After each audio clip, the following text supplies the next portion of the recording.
ቀጥለናል።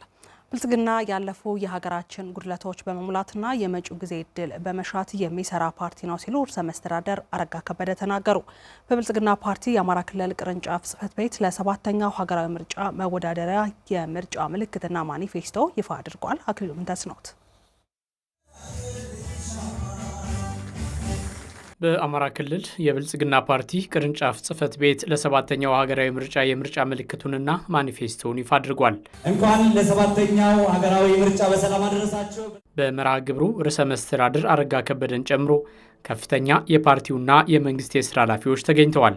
ብልጽግና ፓርቲ የፖለቲካ ጽንፈኝነትን በመግራት ህብረ ብሔራዊ አንድነትን ለማስፈን እየሰራ የሚገኝና አበረታች ውጤቶችን ያስመዘገበ መሆኑን ርዕሰ መስተዳድሩ ተናግረዋል። በዚህ ሀገር ውስጥ እንደምታውቁት ትልቁ የፖለቲካ ፈተና የፖለቲካ ጽንፈኝነት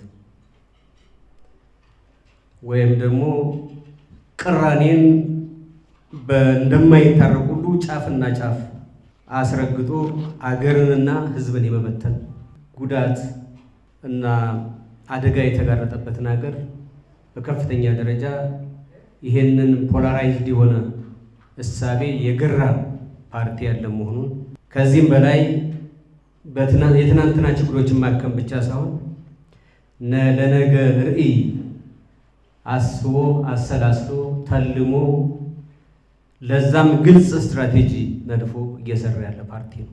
ብልጽግና ፓርቲ ለርዕዩ የሚታመንና ለህዝቡ የገባውን ቃል ፈጽሞ የሚገኝ መሆኑን ያነሱት ርዕሰ መስተዳድሩ ለዚህም ባለፉት 7 ዓመታት የተመዘገበው የኢኮኖሚ ለውጥ አንዱ ማሳያ ነው ብለዋል። ብልጽግና ፓርቲያችንን ለየት የሚያደርገው ለርዕዩ የሚታመን ለርዕዩ የሚተጋ ተግብሮም የሚያሳይ መሆኑን ባለፉት 7 ዓመታት በነበረን እንቅስቃሴ መታዘብና መገንዘብ እንችላለን። የኤክስፖርትና የኢምፖርት ወይም ደግሞ የወጭና የገቢ ንግድ ሚዛንን ለማስተካከልም ሰፊ ጥረት ተደርጓል። ከመቼውም ጊዜ በላይ ብዝሃ ዘርፍ ያለበት የውጭ ምንዛሬ የተገኘበት ዘመን ላይ ደርሰናል። ብልጽግና ፓርቲ ለሰብአዊ ልዕልና ትኩረት ሰጥቶ እየሰራ መሆኑን ያብራሩት አቶ አረጋ ለዲሞክራሲ ባህል መጎልበትም የሚጠበቅበትን እየተወጣ ነው ብለዋል።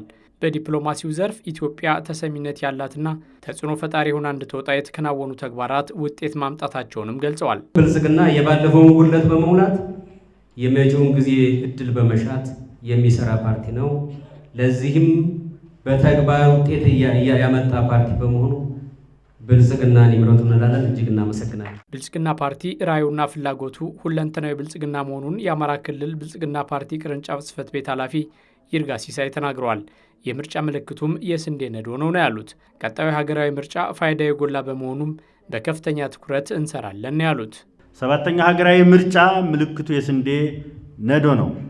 እንደሰማችሁት ስንዴ የአንድነት እና የመተባበር እንዲሁም የምግብ ሉዓላዊነትን ማረጋገጫ ትልቅ ምልክት ነው።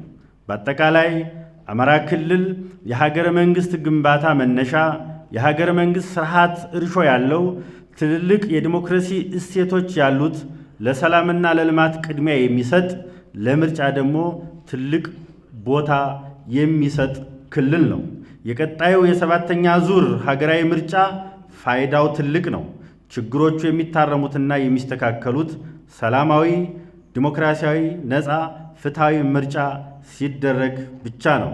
ስለሆነም እንደ ክልላችን ለምርጫ ከፍተኛ ዋጋ ሰጥተን እንሰራለን። የብልጽግና ፓርቲ የመወዳደሪያ ምልክትና ማኒፌስቶ ኢትዮጵያ ወደ ተምሳሌት ሀገር በሚል መሪ ሀሳብ በክልሉ መዲና ይፋ ተደርጓል።